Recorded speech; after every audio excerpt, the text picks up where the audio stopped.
Hello, everyone. I'm Gwynn Krueger. My pronouns are they, them, and I am Meetup's Director of Community Experience. Thank you for joining us today. We're going to be kicking off today's event, Equal Rights for the Transgender Community, conversation with Cynthia Dames and Kate Sosin. This is the 5th installment in our Dismantling Social Injustice series. You may have joined us in previous events where we've discussed mental health, urban policy, and allyship. If so, welcome back. And if this is your first time with us, a huge welcome. Our goal is to continue fostering important conversations like these. So in our discussion today, Cynthia and Kate are going to share the historical and systemic factors that have contributed to disparities for trans people and the legislative and cultural actions that must take place to effect change. I'm just going to go over some guidelines and our agenda, and then I'll introduce the panelists. So our event guidelines, video, this event is recorded.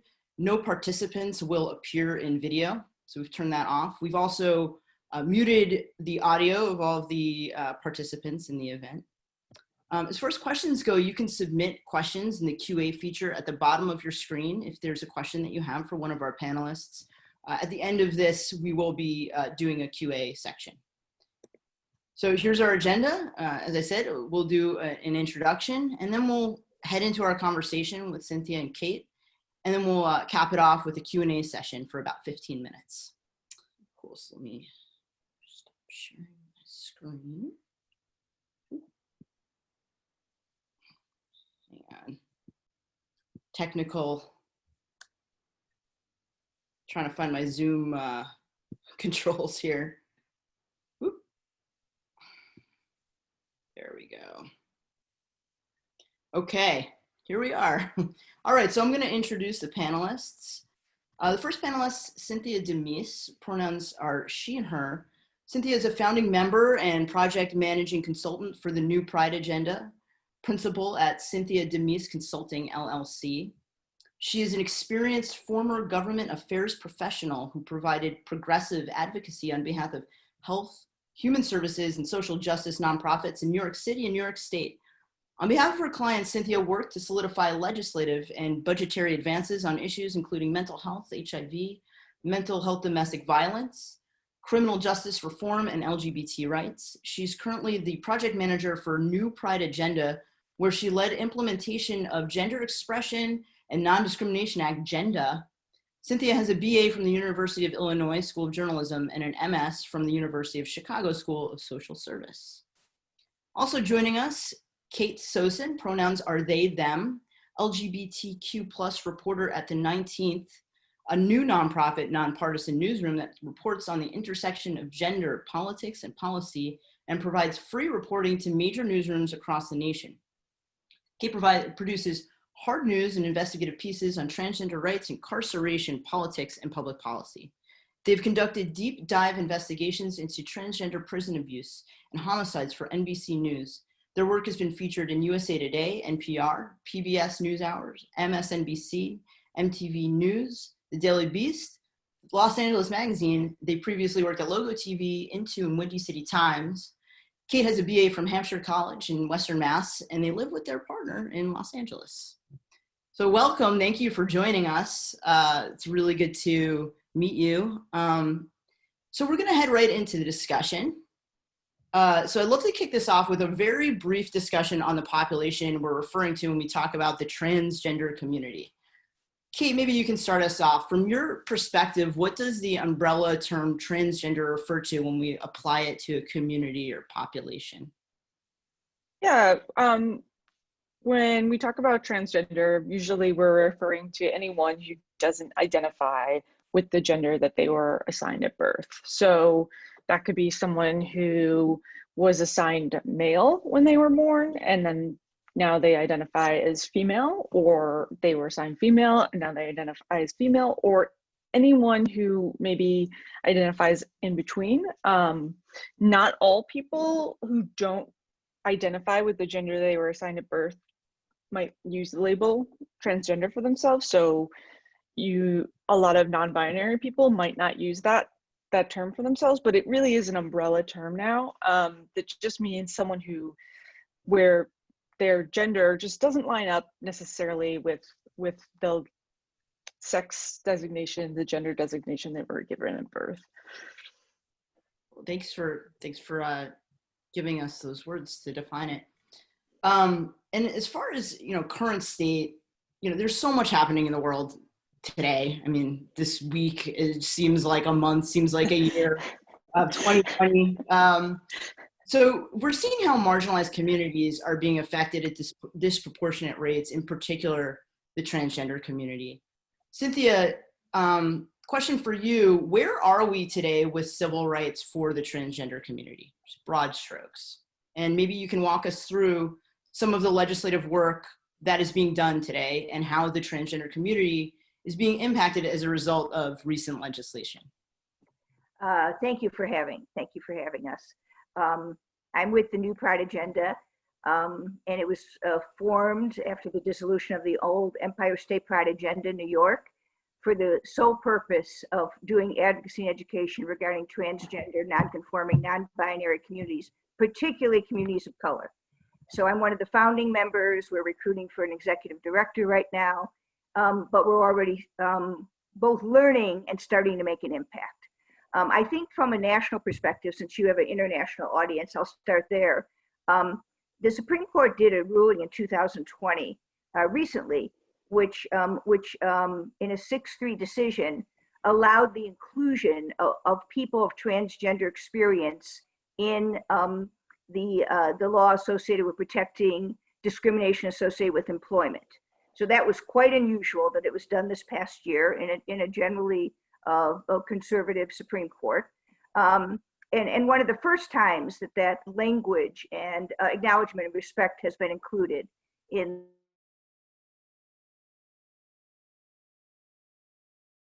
also, for example, under the current Trump administration, the Obamacare, which allowed for the inclusion of healthcare associated with people of transgender experience, those regs were revoked also in the last few months. And so there have been efforts also on the national level. There is an effort to start something called the Equality Act. You may have heard about it. It started in Congress with an effort to allow for a civil rights equality for people of all. And while that passed in the Congress, it's not passed in the Senate. The current candidate, Joe Biden, has vowed, actually just in the last day or two, to say he would try to pass it in the next 100 days. But of course, that depends what happens with the Senate. So there nationally, the federal government has not had really an affirmative lead, although it's tried in fits and starts associated with the transgender community. And then we've had tremendous disparities throughout our country regarding how city and states have been focusing on the issues of transgender. And I'll get to that a little further in our ensuing discussion.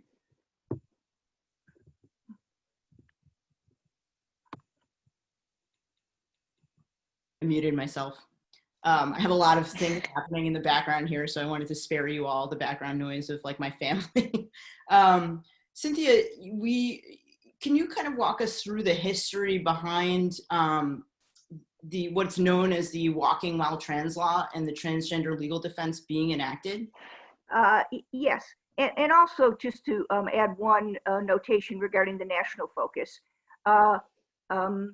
Lambda has a website which includes detail about kind of what's happening in every state. And essentially they give ratings for different states. And you have a good rating if there are low hate crime laws in the state and discrimination must be cited in the law as illegal. There are about a dozen states that have that. Most do not. Number one state in terms of gay rights, including transgender, is Nevada, believe it or not. And maybe we should also travel to Nevada if it weren't for COVID. And also, but states in poor standing are significant. There have been 102 anti-LGBT laws suggested this year, 12 of which were passed. 2 laws that we're focusing on New York, our particular New Pride Agenda is focused on New York State before taking the template elsewhere, is one having to do with something called Walking While Trans, and one having to do, that was recently passed with something called Gay Panic Defense Fund. Walking While Trans, very simply, is there used to be historically laws that exist regarding people looking as if they were prostitutes and looking to work in the sex trade industry. So loitering since 1976 for purposes of prostitution or alleged prostitution has been on our books in New York for some time. And our colloquial language for trying to reform that now, because many leaders in the trans community have advocated for changes in this law, because you could be on a street corner with a short skirt or a tight black dress, high heels, and be picked up by the police. This actually started in Queens and extended throughout other boroughs in New York State. So we are working very hard in trying to have that law being revoked. We're calling it Walking While Trans, to show the degree that people of transgender experience are picked up. We actually do have the votes in the Assembly and Senate, and we're hoping that we can continue to move that law after the national and state election next week. The second law that you referenced was just changed in the last year in progressive New York State, believe it or not, and this is the Gay Panic Defense. I was shocked when I heard this, but there is a law many places in our country, and it was in New York, that if you saw someone that you thought were of transgender experience, you were threatened by them, you could actually assault or murder them, which has even occurred this year, because you were fearful of being sexually approached. Beyond insane, beyond discriminatory. And so that law was just, the Anti-Trans Panic Defense Fund was just removed in New York State in the last year. So you can see if New York is just beginning to move on these laws, you can imagine what's happening in the rest of the country. Yeah, that definitely frames up the current state in a nutshell. So, we talk a lot about legislation, and, legislation is in many ways a function of the representative democracy that we have. And so, talking about voting, I wonder about voting. Kate, can you give us an overview of where we are today with voting rights for the transgender community and how various laws are impacting the population? Yeah, so transgender voting rights are a huge issue, especially right now as we're dealing with the pandemic. So the Williams Institute, which is an LGBTQ think tank out of UCLA School of Law, estimated that as many as 378,000 transgender people are at risk of not voting because they don't have an ID that reflects who they are. And that was before the coronavirus pandemic. It's because 35 states have strict voter ID laws on the books. So that means that if I go to the polls and I don't have an ID that looks like me, or that my name doesn't match who I am or my gender identity, a poll worker might turn me away, or I can't register to vote because I don't have an ID that is congruent. As many as 46% of transgender people don't have an ID that matches both their name and their gender marker. So that's almost half of trans people. Now, the pandemic really complicated this in a few ways. One, we got a lot of people who are now voting by mail, so that might make it easier for a lot of folks. But the flip side of that is, in order to change your name or your gender marker, in a lot of states, you actually have to prove that you have medically transitioned. And in order to medically transition, you need to have surgery. And when the pandemic hit, a lot of trans people had their surgeries postponed or canceled indefinitely. And a lot of people who had court dates or appointments at the DMV or the RMV had those appointments canceled because everything shut down. And so those processes were postponed or canceled. And so they couldn't update their IDs, they couldn't update their registrations. So you have this cascade of problems where a person needs to have surgery, which requires, in many cases, people sterilizing themselves. They need to get their name changed. They need to get a gender marker changed. then they need to go to the DMV in order to get that, and then they need to go get their registration before they're even allowed to go vote, where they risk being turned away at the polls. And so there are many thousands of trans people who are at risk of not voting in this election. Yeah. Yeah, and I think anybody, trans or not, who has ever had a situation where they lost their birth certificate or lost an important document has had that experience of being caught in that loop. So yeah, that's a great description. Thank you. We talked about the issues that are currently affecting the trans community when it comes to civil rights and voting rights. We've come a long way. We still have a lot of work to do. Let's kind of talk about historical context. So Cynthia, maybe you can share some historical context around different actions that have led us to the current moment. Give us a little history lesson. Yes. It's interesting to understand that trans leadership has been in the forefront of many significant movements. And I think only when you look at the history, I did not know this myself as a lesbian woman, and not, my daughter at 23 probably had a greater understanding of people of transgender experience than I did until the last few years.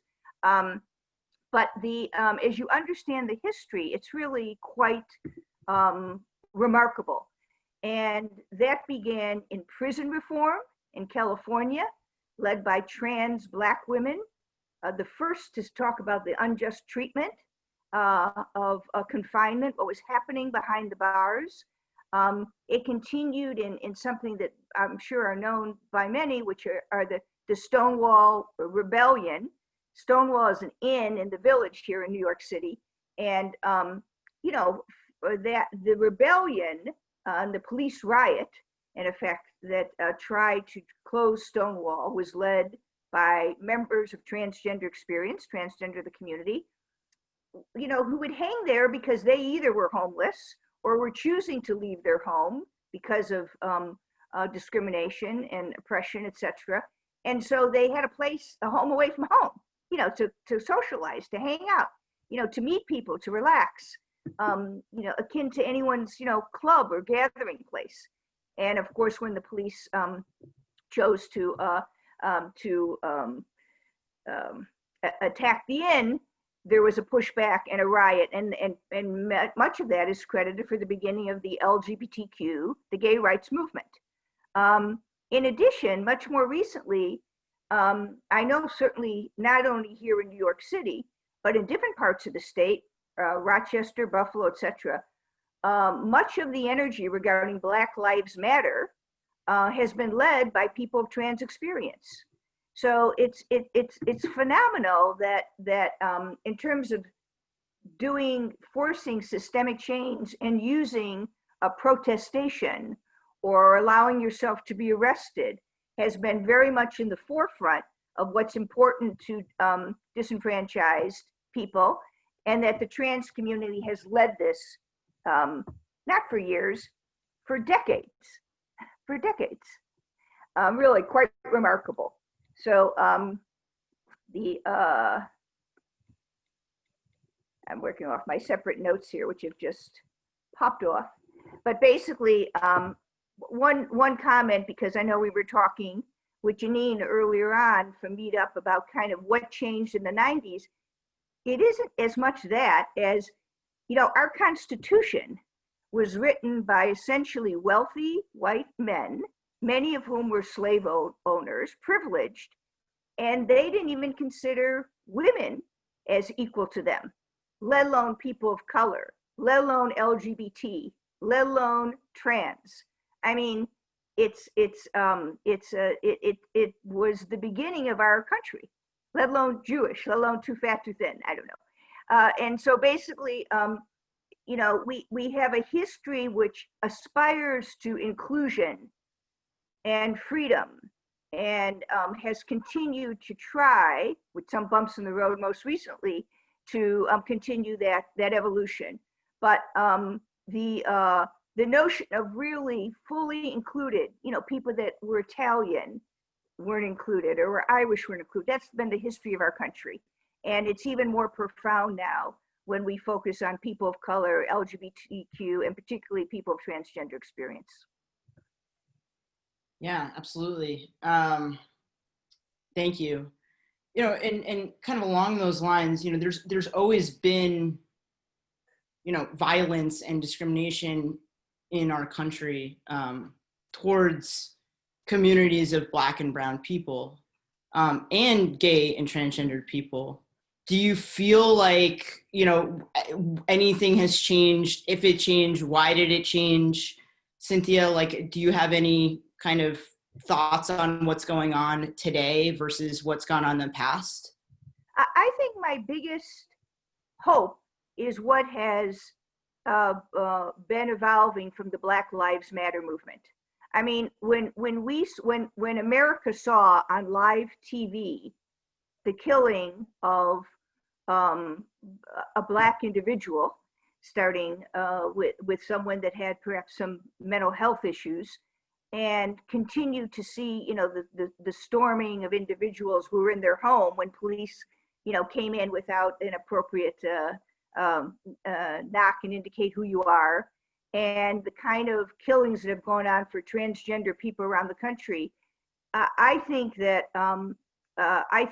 the energy from the Black Lives Matter movement has brought together many different people to demand some systemic change. And so I know we started a new Pride agenda because we were wanting to demand the change. It wasn't really just about marriage equality. That's wonderful. I'm married. It's terrific, mostly.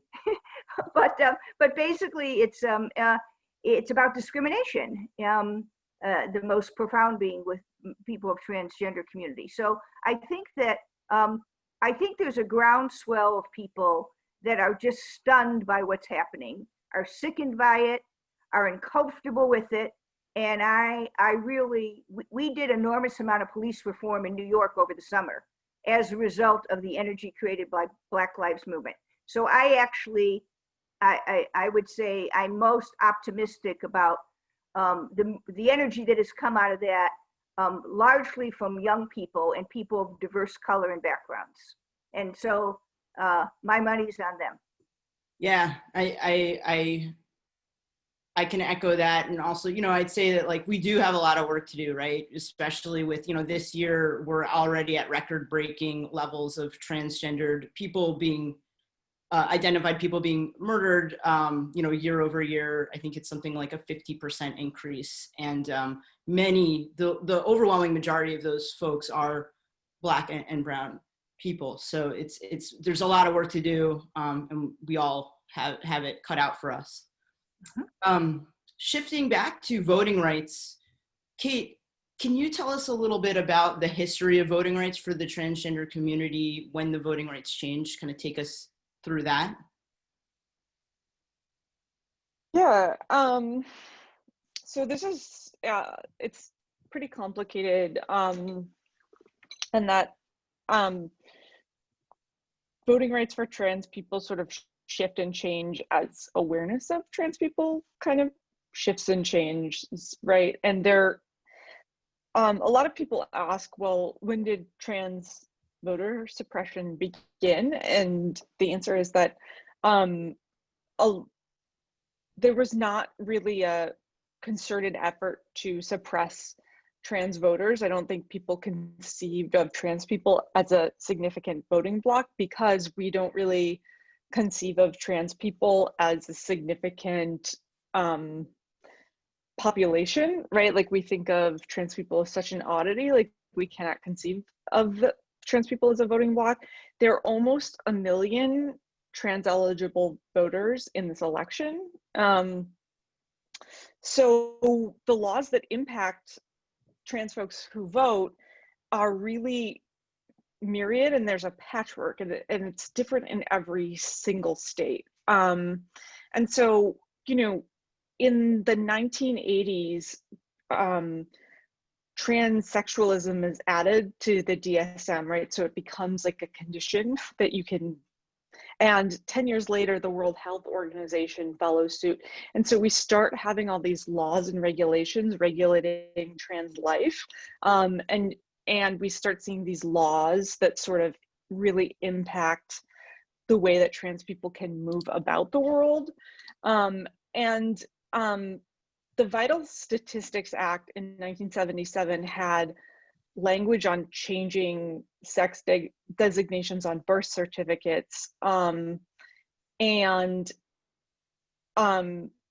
that requires showing proof of surgery. And that's when we start to see this shift of, you need to have surgery in order to change your ID. And we see challenges to that coming for the next few decades. And all of that impacts how trans people can vote, right? Because up until that time, you have a lot of trans people who are just living their lives, and we don't know it, right? Until a trans person passes away. Billy Tipton, for example, right? Trans people live their lives and we just don't know necessarily that they're trans until it's sort of discovered that they're trans. So these laws now, as LGBTQ people sort of gain more visibility or are successful in passing marriage equality and other rights, trans people become sort of targets of anti-trans legislation. And some of that includes things that impact access to voting in terms of changing gender markers and IDs and birth certificates. And then some of it just impacts daily life in other ways. Yeah, thank you. So let's talk about how change can happen. Kate, how do the hurdles and some of the things that you just discussed, how do they make voting difficult and impact other facets of life for trans people? Like, you kind of got into it, but maybe unpacking it a little bit more. Yeah, so these things sort of have broad reaching implications, right? So if we think about, I like to explain transgender sort of challenges in the way of, like, if you think of any situation that's gendered, it's going to create complications for a transgender person. So if you have a men's bathroom and a women's bathroom, like, that's going to create a complication for a transgender person, because a lot of people are going to want to regulate who can go into those bathrooms, right? So for someone like me, if I walk into a woman's room, at first glance, I might be kicked out of that bathroom. If I walk into a men's room, someone might look at me and be like, you're not supposed to be in here. And so, it impacts, the clothes that we buy. It impacts, right, the way that we vote, the way that we access healthcare. It impacts, things like who stands up in our friend's wedding. It impacts something like where we get placed when we are incarcerated. It impacts really, like, every facet of our lives almost are gendered. And so one challenge that I have for people is when we move about the world to think about the situations where we have gender, the toys that we give our kids, and everything down to, these really important issues like, when we have marriage, right? Or when we are entering a hospital and we have a form that says, what is your gender? What is your sex? Those are situations that are going to be really complicated for a trans person, because there's very little room. Yeah, absolutely. And thanks for really kind of packing a lot of information into a brief time. I totally identify with that experience as well. I have a son who's 3.5 and he calls me Baba. And when he's like, mommy is a woman and Baba is a person. And it's just so interesting to see, like, when you don't teach the binary to a child, we're not born knowing these things. These are all constructs. So it's fascinating. Cynthia, how can we affect change through legislation? Uh, there are many ways to affect change. Legislation, regulation, and culture. They all kind of go together. That's a little bit of what Kate was speaking to as well. I think that what we face right now with the current appointment of Amy Cohen, I think Barrett, is a court that will likely tilt, of course, more conservative. And regardless of what happens in the election, the national election next week, I think we have to hyper focus on state and city legislation, regulation, and cultural change. You know, we have to remember, I was a former lobbyist for 25 years. All politics is really local. And there's a lot that you could change on a local level. And you could aggregate those changes in small or large communities and then aggregate them in different states and apply pressure to the federal level.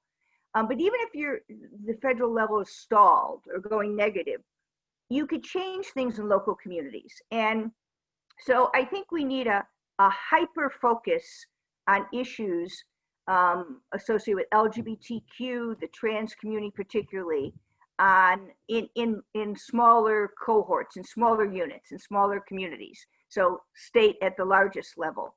I think that, you know, but it's more than laws. It's also regs and culture. I'll give you an example. Gender, the Gender Expression Non-Discrimination Act, that was our language in New York State, that was passed maybe a year ago, January, I think it was January 2019. We didn't even have the new Pride agenda then. It was passed by trans leadership. They took the full lead. New Pride agenda started in January 2019, but we just began our advocacy. We just organized a board and began our advocacy in July of last year. And since some of us were former government affairs person and obviously advocates in the LGBTQ community, we didn't see anything happening with implementation of gender. And I know when I worked on marriage equality for a former organization called Empire State Pride Agenda, after we passed marriage, you could love or hate that gays got married, but you understood what marriage was. That's not the case with gender or the trans community.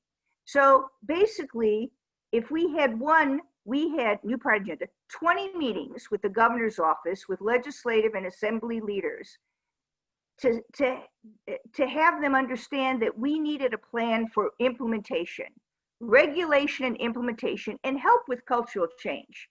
You know, if the law required that you can not discriminate against people of transgender experience in health, education, employment, and housing, those are big areas. Those are the basics of how we live. And yet there was no training going on in this regard. So we said, both from the perspective of state employees who are asked to be responsive to someone coming with a complaint and changing their internal culture to help, or people in the trans community that didn't know that in fact they have a right not to be discriminated against, not to have a rent license refused when you were going to sign it and they see you're trans and comfortable and say, oh, the apartment has been taken, you know, that there's recourse for this now. So we pushed very hard and were successful with Governor Cuomo in our state about having mandated training for 340,000 state employees. I believe we were told it was the first in the nation. All that costs money, all that costs time. But when I would speak before legislative committees, I would say, understand that you understand what marriage is. You may not understand what transgender is. And you have to have a sensitivity for maybe one's head, heart, and body not feeling in sync in a way that brings joy and companionship and full humanization. And people understood that. People, you know, understood that they didn't quite get it and they needed help. We're going to extend that this year with the private sector. In many ways, the corporations have been more advanced, quite honestly, than other areas when they are enlightened about HR policies, etc. So it's very important not just to do the law, but to have regulation and training to help with cultural change, such as what is needed with transgender community. I also think it's very, very important to support LGBTQ electeds, people running for office, people of transgender experience. We have many in New York State, in city and state, running for office. And so to organize yourself to help be supportive in that way is critical, because even as a lobbyist, the law was always benefited by diversity at the table. And without diversity, it was always wanting. So I'm a very big proponent of bringing everyone at the table, under the hood, and let there be a vibrant, robust discussion about reaching a new law reg that appropriately represents all the constituents of our country. Yeah, that was really an interesting perspective. It's interesting that the definition, it's because marriage is something that everybody can relate to. Transgender is maybe not something that everybody can relate to. Yeah, and so, very hard. Yeah, and so I think that kind of drives maybe why it's so difficult to adopt or move legislation on it. So yeah, that's an interesting perspective. Cynthia, another question for you around just tangible, you kind of answered this on the getting involved in politics on the local level, the state level. What else can folks do to support the trans community? Maybe bringing the concept of what it means to be trans to light for folks that may not understand it. Can you share resources? Yes, absolutely. Allies are critical. Allies are critical because there's more of them than there is of us. So we need allies.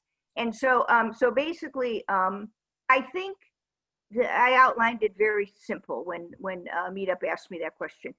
Pick an area you care about: health, education, housing, employment. Pick an area that you have some passion in, and pick a focal point for it. So if you have kids and you're in LA, gay, straight, trans, or you have friends of kids or nieces and nephews, whatever, are in the educational system, and your focal point is, okay, you're going to focus on what's going on with the schools and discriminatory policies. Go to your school, go to your principal, say you'd like to see what they are doing regarding anti-bullying policies. And you'd like to see what they're doing regarding anti-bullying policies that includes people of transgender experience. If they have that, it's likely they have policies for other areas, because that is the area most discriminated against, in my judgment. We passed a law in New York State, Dignity for All Students, 8 years ago. It is poorly implemented. And believe me, New Pride Agenda has our eye on full throttle on that starting in 2020 to get that straightened out and stir the waters with the school districts to have parents saying, what the heck is going on? Because when you're a kid, you're discriminated against. You're too something, you're too something, you're too something, whatever, you're not enough of something. So I would say pick an area of focus, pick a locality of focus. I was taught by other strong women's advocates when I was involved organizing domestic violence movement years ago nationally. And they said, dare to complain. Electeds are paid with our taxpayer dollars. Don't be shy. Doesn't mean be rude, but be assertive. Be clear. Ask for action. So if something's not happening in your school, you go to your local elected, your community board, and say, why isn't this happening? Our school district superintendent, why don't we have policies that are anti-bullying that includes respect for people of transgender experience, students of transgender experience? Take it on, dare to complain, write a letter, sign a petition, join a march, ask for a meeting with these characters. You have every right as a citizen to ask your local superintendent of schools, local assembly person, council member, senator, federal representative for a meeting. It's your tax dollars.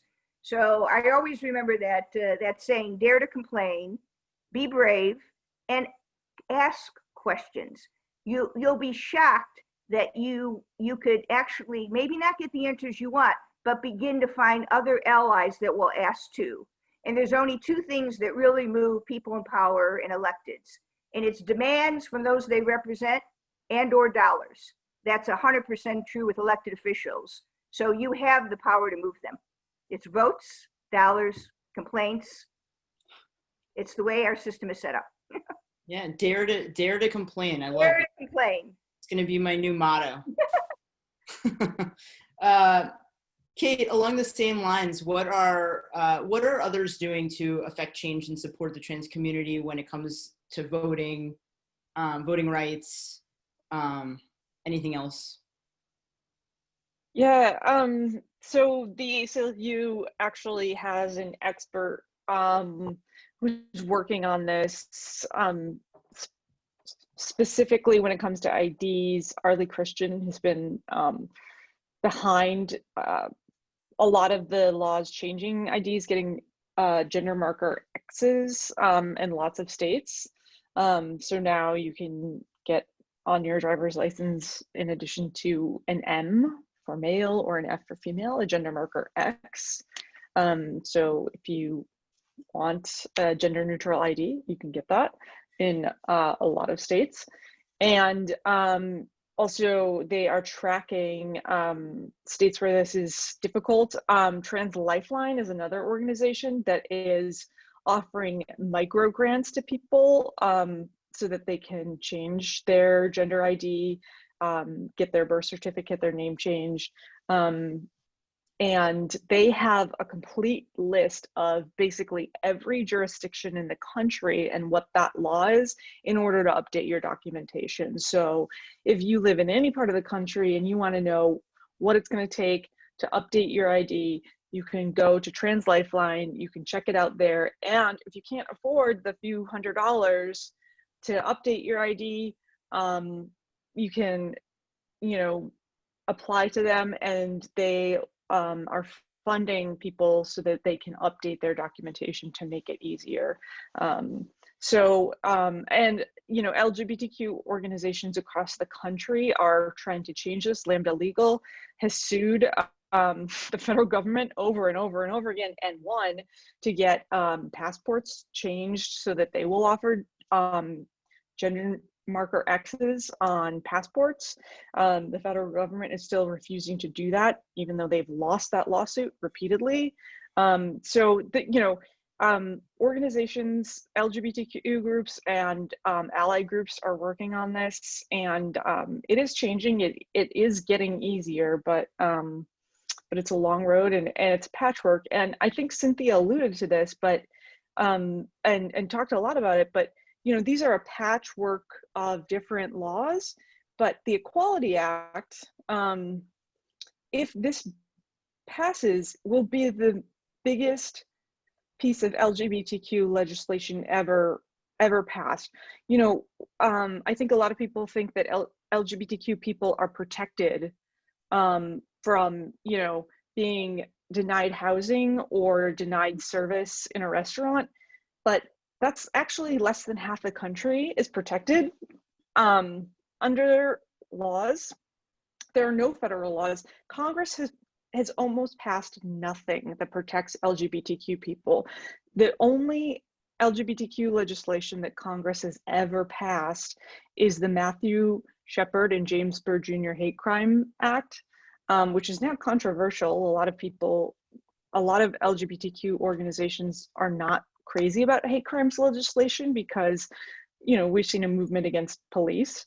And the other bill, of course, is the repeal of Don't Ask, Don't Tell, which Congress put into place in the first place. So Congress really hasn't moved the ball for LGBTQ people at all. It's all happened through the courts. So if Congress can pass the Equality Act, this all-encompassing protections for LGBTQ people, we see a huge game changer. And that's why this election is going to be one to watch, because who gets in there is really going to determine a lot for LGBTQ people. Yes, a great reminder to vote. To have make a plan to vote and vote. Yeah. All right. We're going to take some questions. So I have one from Kimberly. Kimberly asked, I'm so confused. If someone has an ID, how can they not be allowed to vote? In the simplest sense, what does gender have to do with trans voting? Kate, I think that might be a question for you. Yeah. So let me state this in a better way, and I apologize for not being clear with this. So for example, if I was assigned female at birth, if I transition to male and I can't get my ID updated and it says female, and I don't get my picture updated, and I go to vote at the polls and they say, okay, you're gonna vote, where's your ID? And I present them with an ID that says female, and the photo reflects what they would perceive as a woman. They're gonna look at that ID and see me, maybe I have a beard now, and they perceive me to be male, and they might turn me away at the polls, right?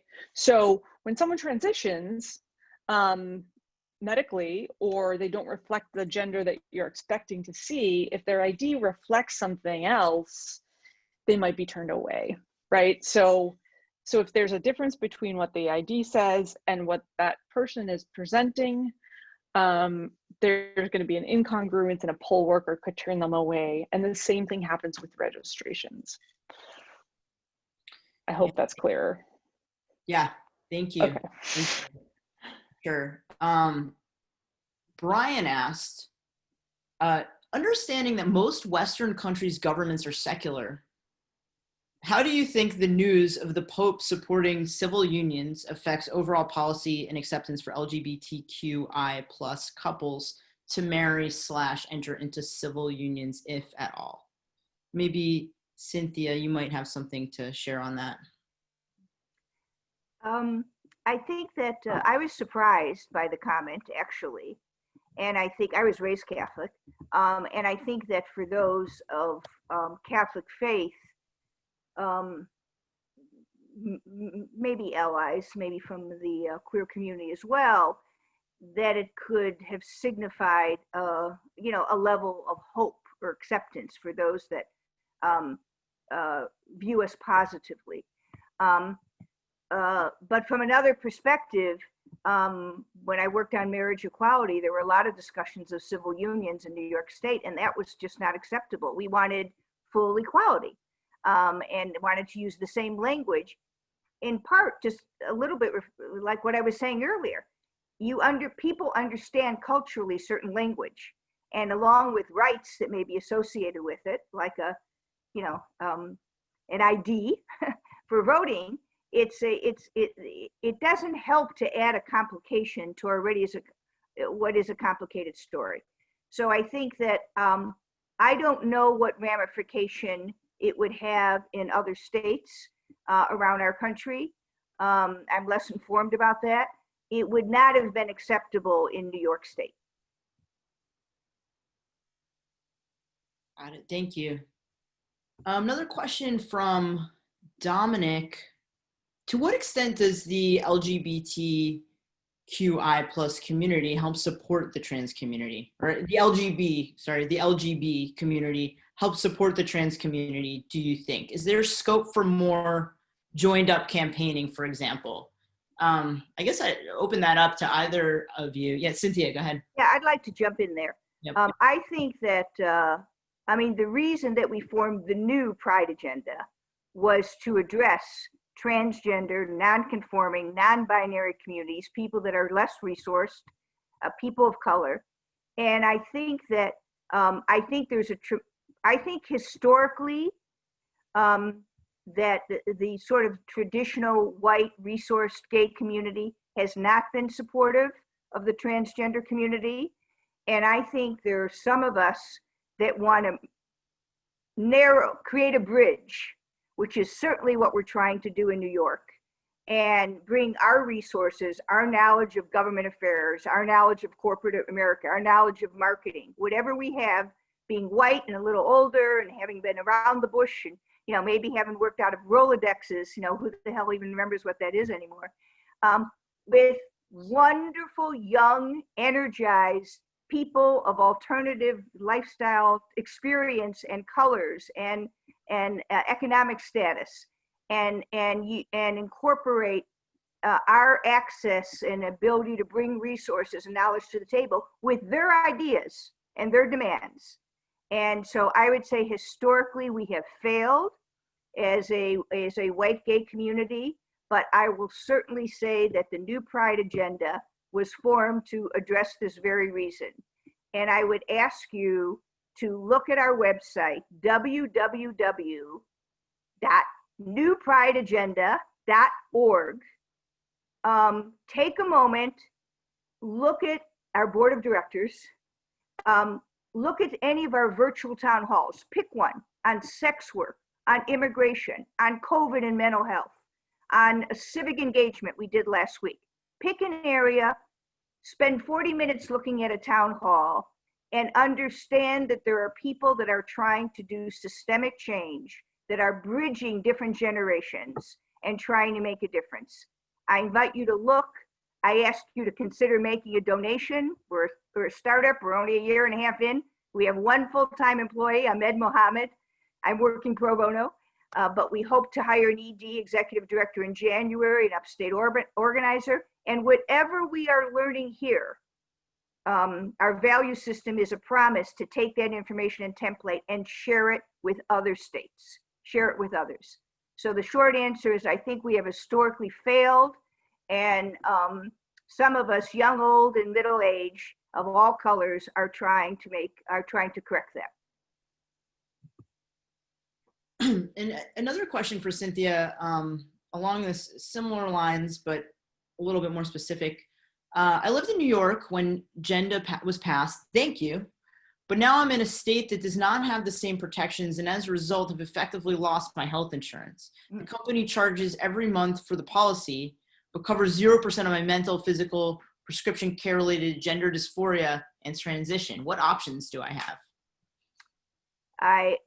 Other than a reversal of the Obama rule, now negated, for Obamacare, I can't suggest another option right now.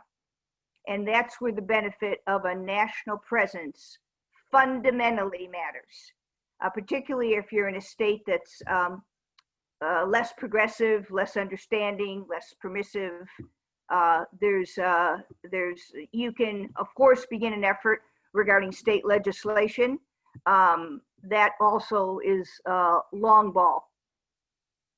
Yeah, the power of federal legislation. Yes. It's, similar to what Kate was saying regarding Equality Act, the power of national leadership and national law, something we have not seen recently. Yeah. Mim asked, I'm non-binary and use VVIM as a pronoun that is both non-binary and non-trinary. So it can be used to include those who identify as him, her, or they. Do they folks object to being thus included? And is there any national process on the adoption of a non-gender specific pronoun? Kate, do you have any thoughts on that? I don't know of a national process on the adoption of a gender neutral pronoun. Getting people to use they right now is really a struggle, but I love to affirm anyone's preferred pronoun.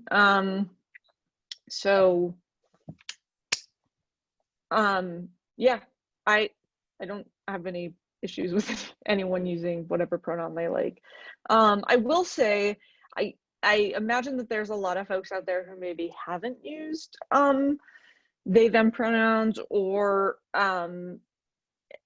you know, other pronouns that they're not used to, you know, she, her, he, him pronouns. People say that they're only comfortable with those.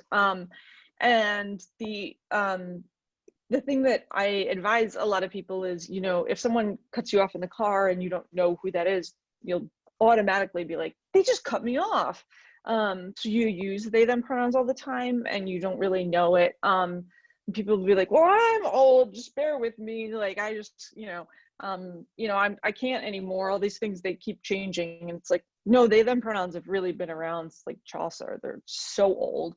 And so these, gender neutral pronouns have really been around forever. And they're really easy to adopt. You're just not really giving yourself credit for something you already know.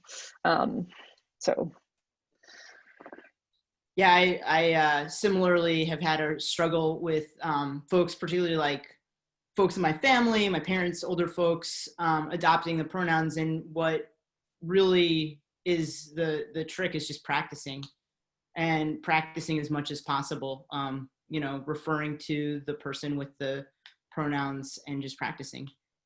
Practice makes perfect. Last question. Do you have, this is an anonymous person, do you have any tips for being a better ally for people under 18? Kate, you're shaking your head, so I'm gonna tag you. I would just say to listen to them. And I imagine this is a gender nonconforming youth, and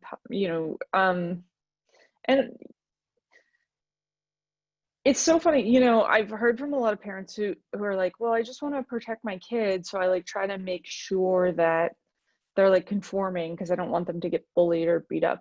But I think a lot of times the most harm that a kid experiences is actually at home when they're not accepted.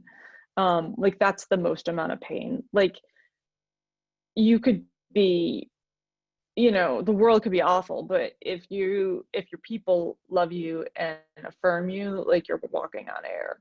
So, and that's really, affirming that person that is really, and letting them explore and just being like, that's okay, is the best thing that you can do, even if the world's going to be really mean about it, because the world is always going to be really mean. It's better to just feel like yourself, because you're never going to be able to fit in and comply, because it's not who you are. Yeah. Well said. Yeah, that's right. All right. Well, I think we're at the end of our time. This was an incredible conversation. Thank you so much for joining us, Kate and Cynthia. And thanks to all the participants for joining us today. You can view a recording and recap of this event. It's going to be on our Community Matters blog at meetup.com/blog. And y'all have a great day, and we'll see you at our next event. Thank you all so much. Feel free to connect on Twitter or wherever. Would love to stay in touch. Awesome. And check out newprideagenda.org. Pride Agenda, yes. Yep. All right. Thank you so much.